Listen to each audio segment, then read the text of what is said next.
Hey everyone, and welcome back to the Champions podcast with myself, Heather McCoy, James Squires. and today we have a special guest, somebody that is dear to me, that I love, and has been in my life, my entire life. So her name is Victoria Bibb, and we are so excited to have her with us today. So welcome to the podcast, Victoria, and we'll let you introduce yourself. Yeah, hello. My name is Victoria. Like Heather said, I have known Heather and Champ both since I can remember. So it's really fun to be here. I'm excited. I am a mom of two. I have a 6-year-old and an almost 2-year-old, and I'm also a pastor's wife. So we have a lot going on. We hybrid homeschool, so part-time homeschool. I work full-time from home. Obviously, ministries a lot. So, we do it all. It's okay. So, how's it been for you to imagine yourself now to have two kids and the ages they are, which just seems like just yesterday you had your little girl. Yeah, It's hard to believe that she's the age she is now. yeah. How has it been for you as a perspective of a mom from before you were a mom to now, and just kind of how you guide your kids? And I guess people always say, you experience life differently through the eyes of your child. How has that been for you now to, like, how has it changed your life? Oh gosh. It's hard to put that into words, but it's one of those things where, you envision parenthood. I used to answer, what do you want to be when you grow up with, I want to be a mom. It's everything I imagined it would be and more. It's also probably the hardest thing I've ever done. There, it's like every single element of your life, every little anxiety, every area that like gives you worry, everything is amplified. Mm. Um, but in a way that you don't have a choice but to like really lean into the Lord. So like as crazy as it sounds, like I met my husband Tyler, like we met at our church. We've never had a relationship outside of ministry. Like we were very deep in ministry before we had kids.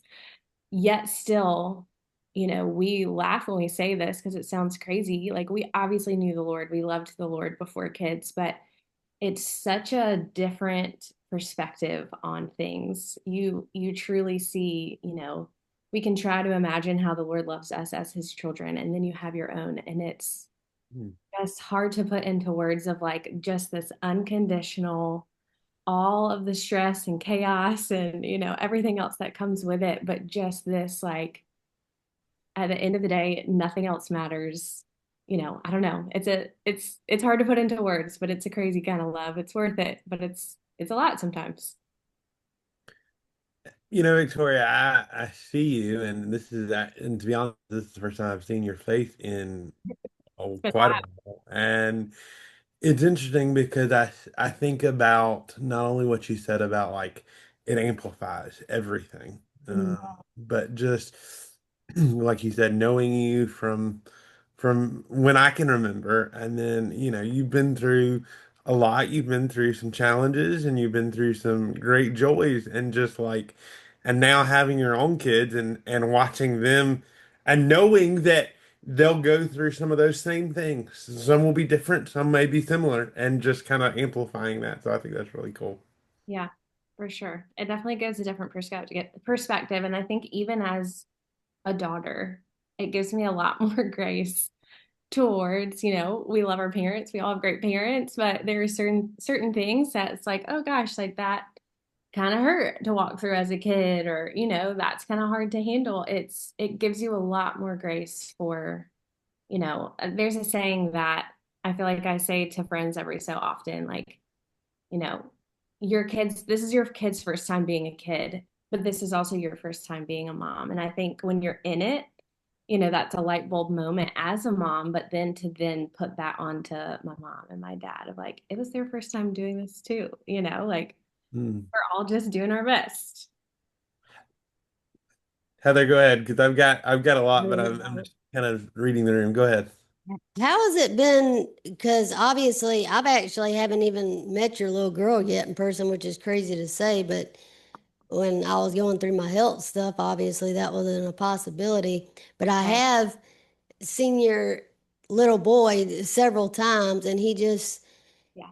he displays so much joy. He just has such, and I tell everyone, I'm like, he's like the spitting image of Victoria, like his personality, how he cares about people. And I'm sure, your little girl will be the same way, but I can just tell how much you pour into him for him to be that way. And like he just always has the smile on his face when he comes to see you, and his light for life, and adventure.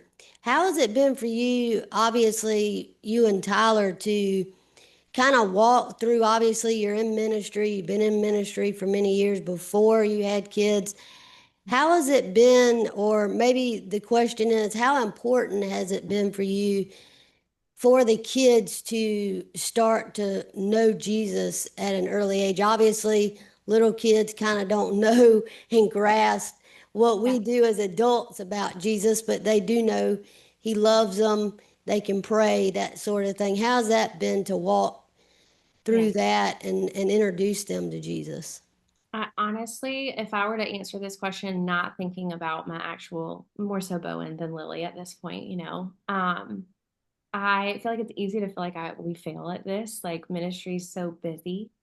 Um, but yet then my 6 year old, he's sick again right now. Like we're on day 14 of a stomach bug on and off. Like his gut response this morning as he's sick again, like frustrating, whatever, is mommy, will you say a prayer for me?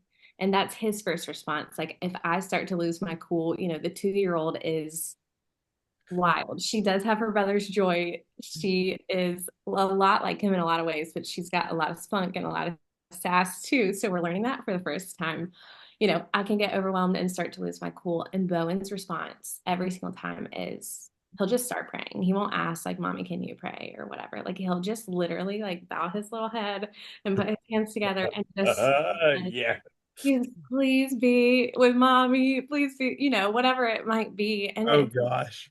again, like it's easy to feel like we fail in this way, like as parents in life in general, XYZ. There's just, we live in a world where there's a lot of expectations and, you're trying to do your best at everything and keep up with things. And it's a lot, but I don't know. Like, I don't know. Like I said, it's hard to answer that question that we do anything right because it's easy to feel like we don't do it right. But it is really important to us. Obviously, he's grown up, Lily too. Like they're growing up in the church.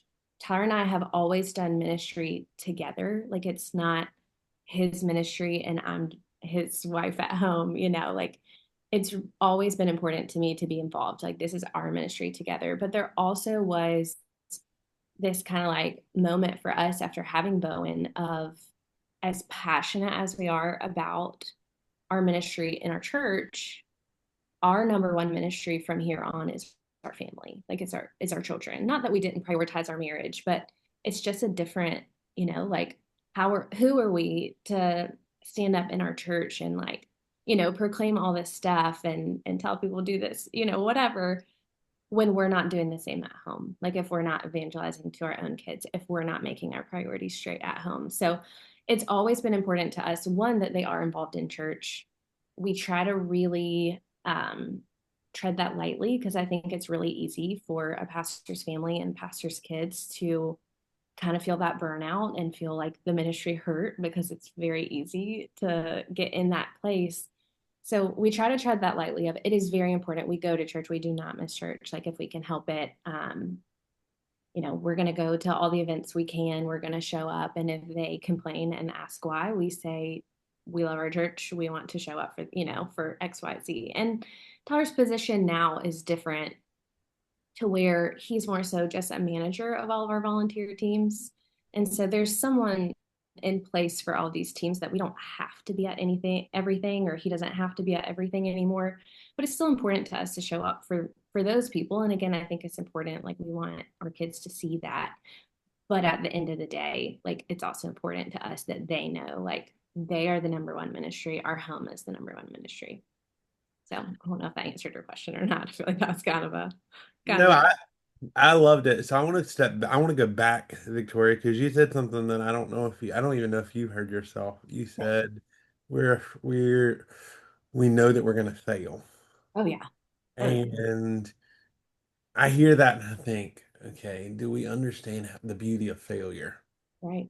Like, and I know that just flipped that on the script. I mean, but do we understand it's okay to screw this up and like come back to the table of, I really messed this up today? Or, I really didn't see maybe Tyler's emotions in that, or he didn't see yours, or we didn't hear the kids in this, and we did mess it up, but it's okay to fail. And I think, and maybe it's just something that I've wrestled or am wrestling with right now is like, be okay to fail. Right. Don't strive to get it all right in ministry For sure. all the time, For sure. because if you strive there Yeah. and then you fail, Yeah. the people that are looking at you are going, okay, he or she just said they don't ever get this wrong.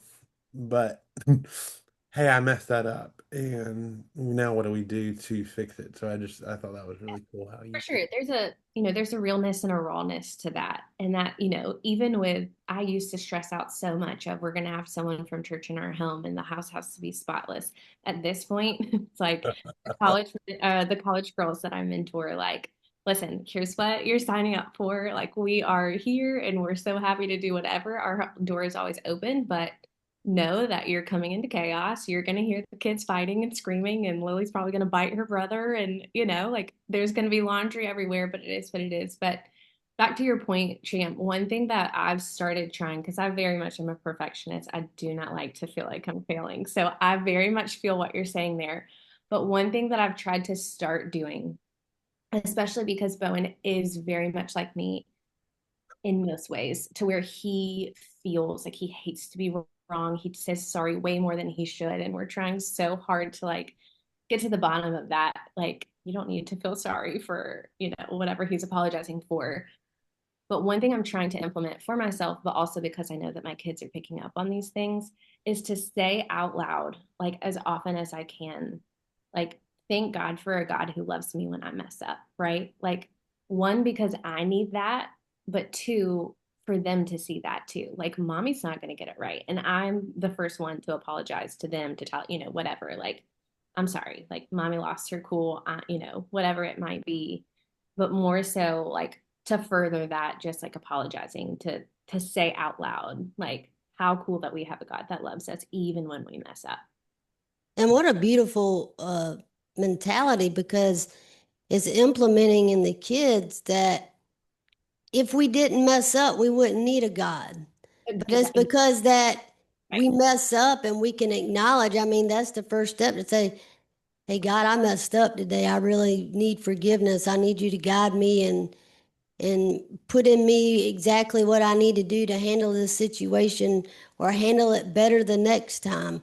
Yeah. And so, what a beautiful lesson for the kids to pick up to say, if mommy can do that, Mhm. then that's what I'm supposed to do. And I think as they continue to grow, it helps them to say, okay, well, part of being a child of God means we are going to mess up. That's the whole thing. Like, he died for our sins because he knew we were going to be sinners. I mean, he knew that, and he chose to still do that. And I think that's a beautiful lesson, because they will know that as they grow older, that okay, that is why he died for us, because Right. he knew none of us were perfect. So, Champ, what's your next question? Because I know you're over there with like a head full. No, I just I'm so intrigued by Victoria because maybe not from the kid perspective, but I see it so vividly right now in both the relationship and trying to like balance this whole life and ministry and relationships with a significant other. And then while at the same time being respectful to people, but while at the same time saying no. And so that was just kind of a fun little segue. You said in the very beginning, Victoria, that you've always known ministry. That's all you've ever known. What was it like for you? Because I don't know what your story was before you and Tyler Mhm. started dating, and then like I knew that once you got married, like he was fired up and passionate about it, and then you kind of you stepped in it together. But what was like was the calling of ministry something that you always known that you were called to, or did that kind of shift because of what the Lord was doing through the two of you? I don't, it's hard to answer that. Like, I'll go back and kind of dive into how we met. Okay. So, I mean, obviously, my relationship with the Lord has always been really important to me. I feel like there was a big shift when I got to the upstate. Like when I went to college, I was on my own, and I think I kind of had this moment of, I've been doing what everyone else wanted me to do. Like I was trying to fit the good girl mold and, fit all this, like hit all the check boxes. And it was more just honestly trying to perform than it was like a true relationship with the Lord. And so I got away, I got to college, and I think a lot of that probably stemmed from just the situation with my parents of not wanting to like ruffle the, ruffle feathers or rock the boat anymore. It just became this, how do I not cause any friction or tension? Like, let me kind of, you know, stay in my lane and do what I'm supposed to do and not like be a problem, basically. And so got to Clemson and started kind of like really seeing some of that for myself. Um, and then got super involved with FCA, like campus ministries. I had not found a church home that I loved yet until I ended up at the church we're at now. And so I started going to this church, which was such a God thing as it was. Like it was a family that I babysat for in Sumter was like, hey, my cousin's starting this church in Seneca. You should try it out. Um, and so went to this church. It was everything like very missions minded, the pastor who is now like one of our best friends, he and his wife, like they had just adopted, and I love this, like I love adoption. That's very like close to my heart.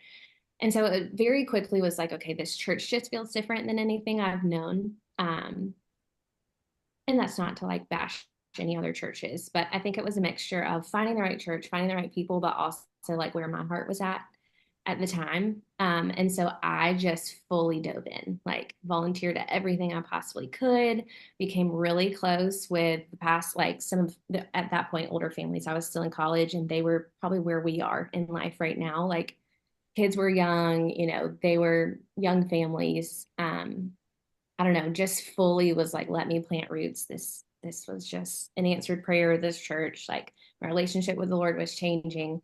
And then Tyler and I met a couple of months into our church existing. He had basically done the same thing. He was on staff at another church, felt called to Life Point.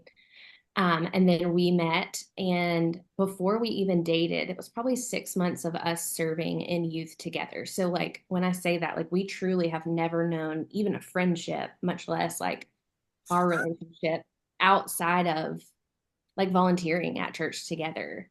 And so then it was just this natural, as we dated, I was an intern for the church when he first went on staff. We volunteered together before that. So it was just this natural, like, I don't know, like I just would help him do whatever. We naturally did it together and then got married. And so again, and I think that serves our family really well. And Chan, whether you've seen this yet or not, I think it's really easy. We have amazing families. I mean, our church is really large at this point. There are a lot of staff families, and they're all amazing. But it's been something that every so often Tyler comes back and he's like, you know, and this isn't a me thing, but he's like, praise God that you handle things the way you do. But I think that's because of the background of our relationship being rooted in ministry is I think it's easy for the spouse and the family to be like, oh gosh, you have another meeting after church this Sunday. It's already a long, like it's already a long day, or there's, you come up on busy seasons and there's all these events and extra things to go to. And that is a lot on a family. Again, we try to like handle that well with our children. We don't want that resentment and anything sneaking in, but I think that really has changed. Like, I think that has served us well as a couple and as a family, that it takes a lot for me to be like, oh, enough, like more so I want to be at everything too, because that's just always what we've done. And obviously, like after kids, we try to go as much as we can, but we can't always make that happen. So sometimes I'm having to sit it out and I'm home with the kids because of schedules or a late night or whatever it might be. But I don't know. I think that that has served us well, and I'm grateful for that. I get where it's really easy to be like, oh gosh, like it's a lot. Like ministry is a lot. Well, So you talk about the schedule, and I joke with Champ all the time, and I'm like, how did you become so busy? Because like I'll text him or be calling him about 10 times to try to ask him something, and yeah. he won't answer. And I'm like, well, do I need an appointment with the pastor today, like to get my question answered? And then I feel he's someday. liable to text me back the next day, like, sorry, sorry, sorry, this came up. And I mean, I totally get it, but it's just funny because, Yeah. before ministry, it was like, I felt like, okay, well, he was easier to get in contact with. And now, if he's got a busy day, I mean, sometimes he's not even able to answer his phone. Yeah, that's fair. Listen, And if Tyler calls me in the middle of the day, my instinct is, what's wrong? Like we'll send text messages sometimes. I don't require that, and that I was know hilarious. now. Oh God. Oh, that's Yeah, so perfect. he I calls love in it. the middle of the day. My like gut response is like, oh no, what's wrong? Like what's happening? I'm sorry for the deep cough, but that was hilarious because that is I'm I sure you feel that too. no, I think he said something, and I will say for me it's a little different because I'm not saying this is the way everybody should be. Mhm. Um, I I'm the world Heather, I am the world's worst about responding because I realize that I want to be in front of you before I respond. I could Mhm. like this could go off right now, Yeah. and I'm like, there's no way in the world that I'm going to be able to respond to whoever because my focus at this point is the three of us. And so like I maybe other people can multitask. I can't, not in that way at least.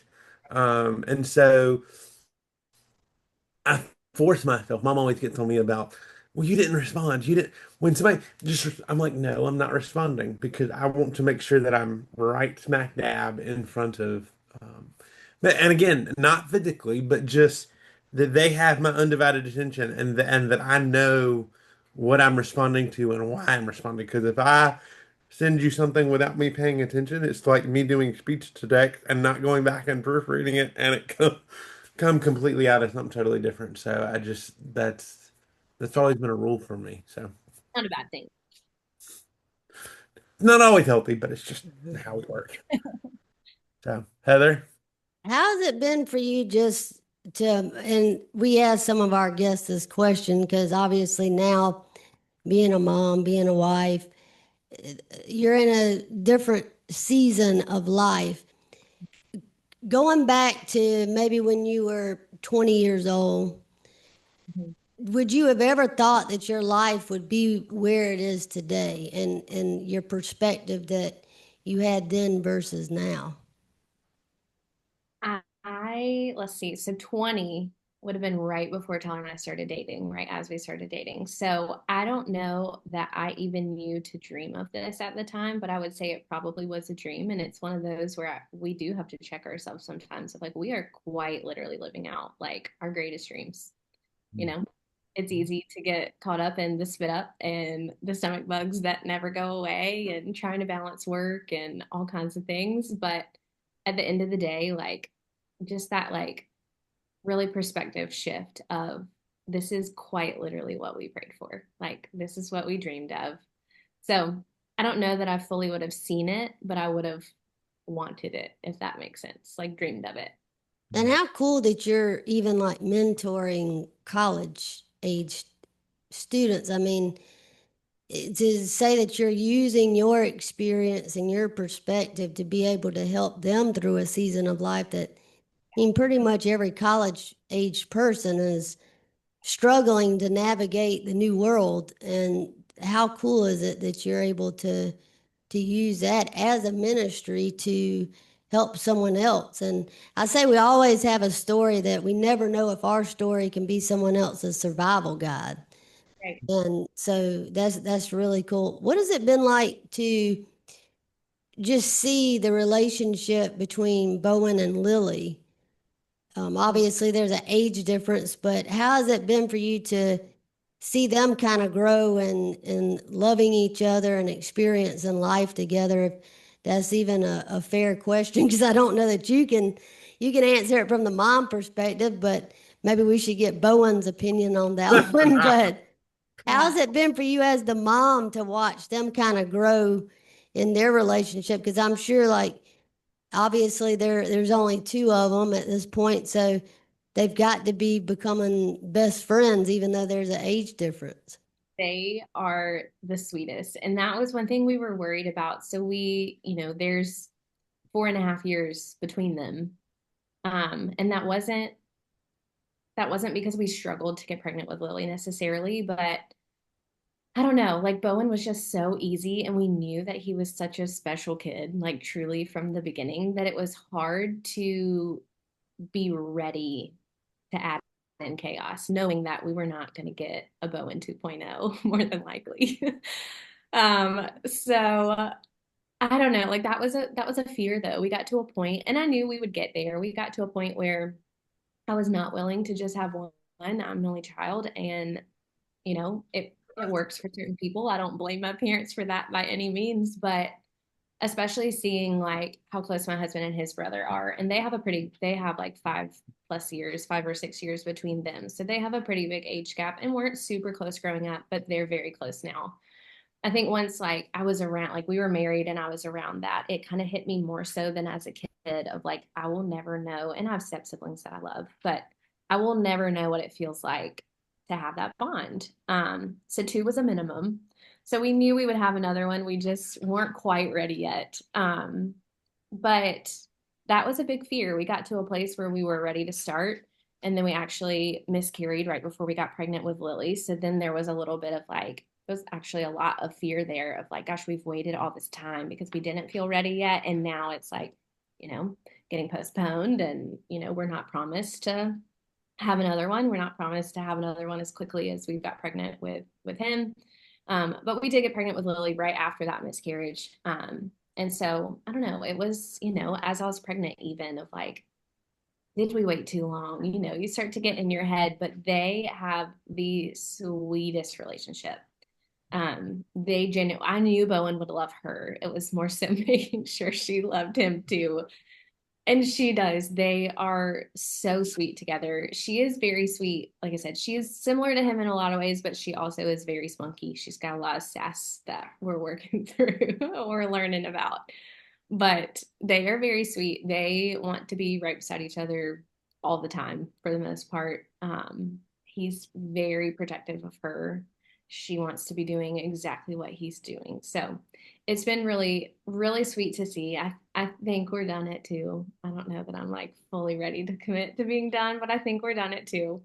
Um, I don't know. It's cool to know that they, no matter what, we are going to make mistakes as parents, and we can't protect them from everything in life. But knowing that, outside of their relationship with us, that we hope is always strong, like that they'll have each other. So it's cool to watch. Well, as obviously I've known you as long as we've been alive, but I think it's just so great to see you transition to motherhood and just. I think you're a great mother. I think your kiddos are just so joyful, and like I said, Bowen's like, I think you cloned him honestly because I mean he looks like he acts like Does you. I look like it. mean, I will give you that. so I think it's wonderful, and I think it's such a blessing what you're continuing to do with your own life and staying in the ministry and ministering to your own kids. That's also such a blessing. As we wrap up today, I'm going to let Champ kind of finish us off and put in his last thoughts. So the thing that I've been thinking about since Heather's last question was I remember when you went back to school um, Yeah, to get your degree for ministry, and you were I think Lily was had just been born, or you were kind of pregnant I with was her, in weren't you? school, or yes, I started school before getting pregnant with her, and then yes, so had her in the middle of finishing up. In Yes. the middle of that, and you were able to kind of balance those two. I can't imagine, that motherly instinct, but also like knowing that that was kind of where God was calling y'all to be and you to be in that point. And so, like, I've just always been intrigued by the way, one of the beauties of social media is following the journey. And it intrigues me, Victoria, how just I can tell even through our conversation that you love what you do. You love your life that God has granted to you. And what would you say if you could give words of wisdom to your younger self or to someone in your shoes that's kind of walking through life and it doesn't have to be, difficult. It could be. But what would you say to that person? Like, how would you push them forward? Yeah.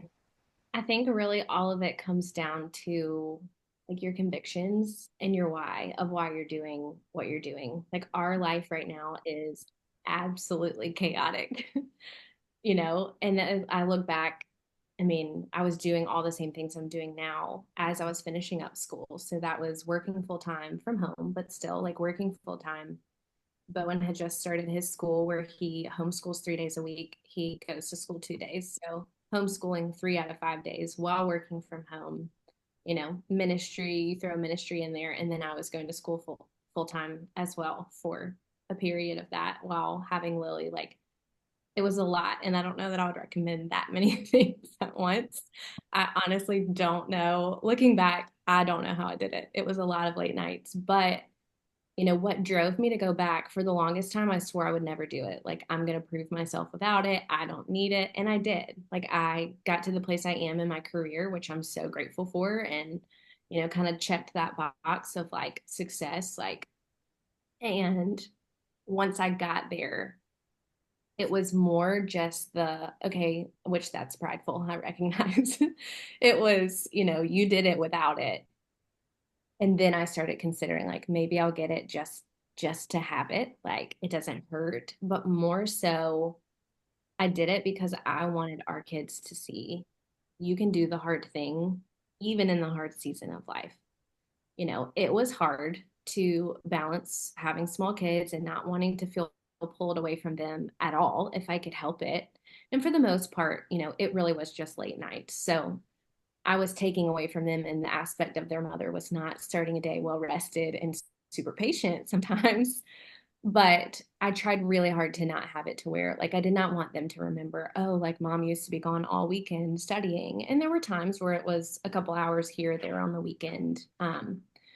But again, it was more so like I felt the conviction in that the whole time of I want to show them that one, they don't have to go to college at all if they don't want to. Like mom did it without having the degree. Two, that you can go whenever you want. Like it doesn't have to be this perfect plan laid out and you do what everyone expects you to do or what everybody else does. But like you can do the hard thing even when the season is already busy and hard itself. So again, I think, and same with homeschool, like people, Bowen's young enough that it doesn't take us more than 30 minutes to an hour every day. So it's just on my lunch break and I have a day off every week. So that helps. But, the conviction is there that we feel really strongly that this is where he goes to school in this season of life, at least. So even when it means I'm working late some nights to kind of play catch up, it's worth it to us because that's just conviction. So really, I think it's more so the conviction and the reasoning behind it. And if that's there, then yeah, you're going to be sustained in that, I guess. Well, Love we that. we thank you for just sharing your perspective and just like Champ said, you're thankful for life. You have a beautiful life, and we think that's beautiful, and we thank you for sharing. And we hope y'all enjoyed this episode. And check back every week on Friday for a new episode of the Champions Podcast. And hope y'all have a blessed week.